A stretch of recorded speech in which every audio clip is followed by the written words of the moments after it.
ጤና ይስጥልን ተመልካቾቻችን እንደምን አላችሁ? ይህ የአማራ ሚዲያ ኮርፖሬሽን ነው። ከደሴ ስቱዲዮ ለሰዓቱ የተዘጋጁ ዜናዎችን ይዘን ቀርበናል።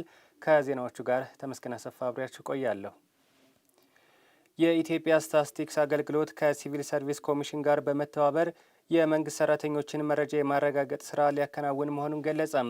አገልግሎቱ ስራውን ለሚያከናውኑ መረጃ ሰብሳቢዎችና ተቆጣጣሪዎች ስልጠና እየሰጠ ነው። አንተነህ ጸጋዬ።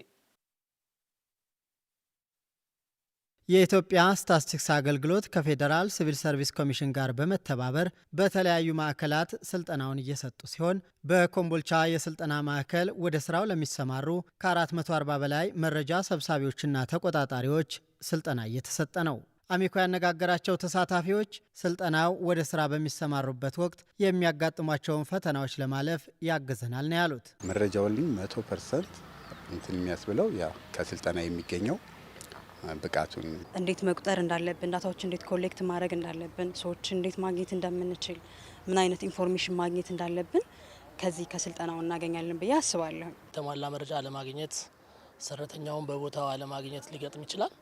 ነገር ግን ይህን ሁሉ ተቋቁሞ መረጃውን ማግኘትና ለተጠቃሚዎች ማቅረብ ዝግጁ አድርጎ በተፈለገው መልኩ ማቅረብ እጅግ ከፍተኛ ጠቀሜታ አለው። በኢትዮጵያ ስታትስቲክስ አገልግሎት የደሴ ቅርንጫፍ ጽህፈት ቤት ኃላፊ ኡስማን መሐመድ የመንግስት ሰራተኞችን በየዘርፉ ለይቶ ዝርዝር መረጃ መያዙ ከህግና ስርዓት ውጭ ተቀጥረው የሚገኙ ሰራተኞችን ለመለየትና የመንግስት ሰራተኞችን መለያ ቁጥር በሀገር አቀፍ ደረጃ ተደራሽ ለማድረግ ያስችላል ብለዋል።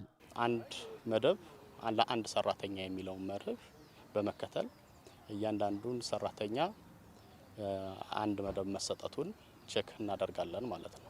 ለእያንዳንዱ ሰራተኛ በሀገር አቀፍ ደረጃ 3 ሚሊዮን አካባቢ ቢኖር ለ3 ሚሊዮኑም ለእያንዳንዱ ሰራተኛ ከ1 እስከ 3 ሚሊዮን ዩኒክ የሆነ አይዲ መስጠት ነው። 2-3 ቦታ ላይ እየሰሩ ያሉ ሰራተኞችን ለይቶ ምን ያህል ዋጋ አስከፈሉን፣ መንግስትን ምን ያህል ገንዘብ አሳጡት የሚለውን በመያዝ እነዛን ሰራተኞች ህግና ስርዓት ማስያዝ ሌላው ዓላማው ይሆናል ማለት ነው። የአማራ ክልል ሲቪል ሰርቪስና የሰው ሀብት ልማት ቢሮ የህዝብ ግንኙነት ኃላፊ ታደለ ሊለት ተግባሩ መንግስት እያካሄደ ያለውን ሁሉን አቀፍ ሪፎርም እውን ለማድረግ እንደሚያስችል ገልጸው መረጃ ሰብሳቢዎች ወደ ስራ ሲሰማሩም በየደረጃ የሚገኙ ተቋማትና ግለሰቦች ተገቢውን ትብብር ማድረግ እንደሚገባም አሳስበዋል።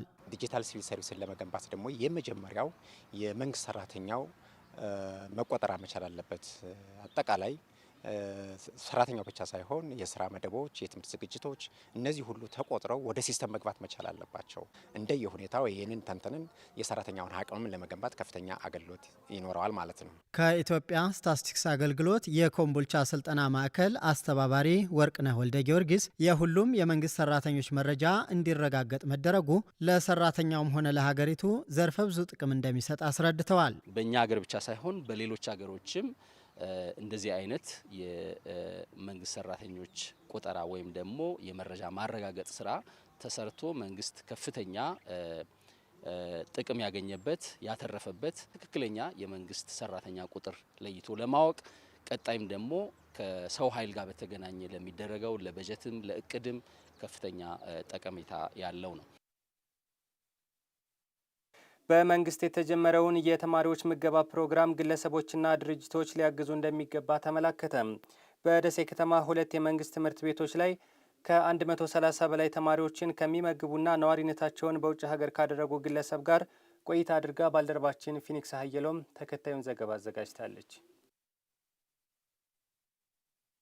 ወይዘሮ ማርታ ገነት ገብረስላሴ ትባላለች። ትውልድና እድገቷ በደሴ ከተማ ሲሆን በአሁኑ ጊዜ ነዋሪነቷን በሀገረ ጀርመን ካደረገች 35 ዓመታትን አስቆጥራለች። ወይዘሮ ማርታ ከባለቤቷ ጋር በመሆን ማርታስ ገነት ፋሪ ችልድረን የሚል የተማሪዎች ምገባ ፕሮጀክት በማቋቋም ደሴ ከተማ ላይ ባሉ 2 የመንግስት ትምህርት ቤቶች ላይ የተማሪዎች ምገባ መርሃ ግብር ከጀመረች ከዓመት በላይ ሆኗታል። ፕሮጀክቱን ለማቋቋምም ከልጅነቷ ጀምሮ ከቤተሰቦቿ ያየችው ሰዎችን የመርዳት ባህል በምክንያትነት ታነሳለች።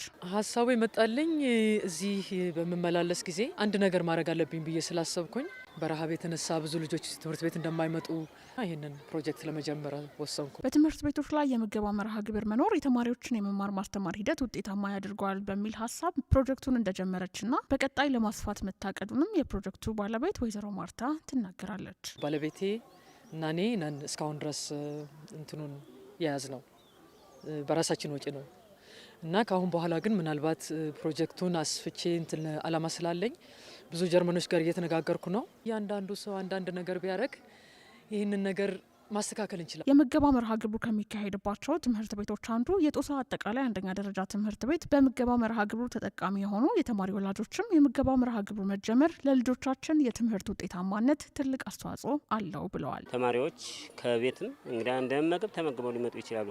ነገር ግን ሀሳባቸው የመሰረቅ ይኖራል። የመቀናናትም ባህሪ ሊኖር ስለሚችል ይሄ ትምህርት ቤቱ ምግብና መጀመሩ ጥሩ ነው፣ ለተማሪዎች ጥሩ ነው። ይሄን በዚሁ አጠናክረው ቢቀጥሉ ደህና ነው ይላል። ተሞላ ጎዴል ነው ማስይዘው የለኝም። እዚህ ግን በጣም ሲመገቡ ደስ ይለኛል። በጣም የጦሳ አጠቃላይ አንደኛ ደረጃ ትምህርት ቤት ርዕሰ መምህር አሚናት የሱፍ ከዚህ ቀደም በትምህርት ቤታቸው ተማሪዎች በተገቢው መንገድ ሳይመገቡ መምጣታቸው ያሳድር የነበረውን ተጽዕኖ በመግለጽ ራሱን የቻለ የመመገቢያ አዳራሽ ተገንብቶ የምገባ መርሃ ግብሩ በትምህርት ቤቱ መጀመሩ ያለውን ዘርፈ ብዙ ጠቀሜታም አንስተዋል። ይሄ የትምህርት ቤት ምገባ መኖሩ ተማሪዎች እንዳይወድቁ እንዳያቋርጡ ያደርጋል። በቃ በጣም ወሳኝ ነው። እንደኛ ትምህርት ቤት ችግር ፈች ነው። የፕሮጀክቱ አስተባባሪ የሆኑት አቶ ዳንኤል አሊ ተማሪዎቹን ለመመገብ ከ1 ሚሊዮን 200 ሺህ ብር በላይ በጀት ወጪ መደረጉንም አስረድተዋል። በአመት ለነዛ ለ50 ተማሪዎች ብለን የያዝነው በጀት 1 ሚሊዮን 237 ሺህ። አንድ ግለሰብ አንድ ተማሪ መደገፍ ቢችል ብዙ ነገር ማስተካከል እንችላለን። አሁን በየትምህርት ቤቱ ያለው ችግር በጣም ሰፊ ነው። የተከበራችሁ ተመልካቾቻችን ለአብሮነታችሁ እናመሰግናለን። ከአሚኮ ደሴ ስቱዲዮ ለሰዓቱ ያዝናቸው ዜናዎቻችን እስካሁኖቹ ናቸው። ተመስገን አሰፋ ነኝ። በያላችሁበት መልካም ጊዜ